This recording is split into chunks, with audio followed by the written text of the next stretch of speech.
What would have happened if the Titanic had never sank? In 1912, the ship would reach its destination in New York. And of the 1,500 lives that were lost on that Titanic, 2 of those could have changed the next 2 decades. First is Archibald Butt. He died on the Titanic, and he was President Taft's closest military advisor. President Taft and Theodore Roosevelt had a rift that split the Republican Party, and he was one of the few people that was trusted by both of them. So if Butt doesn't die on the Titanic, this could prevent Theodore Roosevelt from running against President Taft and could have prevented Woodrow Wilson from ever becoming president. And one of the most important journalists in the world also went down with the Titanic. In Pax Historia, I'm playing as the United States and trying to see what happens if the Titanic doesn't sink. The British journalist on the Titanic's name was W.T. Stead. He was known as being a voice for peace in Europe, and being a large journalist at that time, he would have had a big impact. So with Butt alive in America and Stead alive in the UK, this could have changed some of the ways that the politics would have played out in those countries. And Pax Historia is reminding me that some of the biggest magnates in American business were on the Titanic.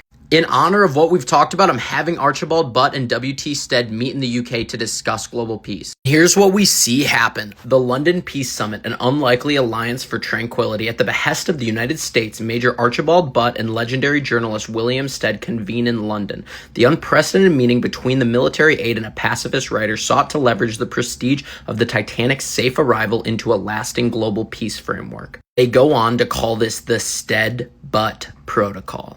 Could the Stead-Butt Protocol have changed the history of World War I, or do you think it would have went different?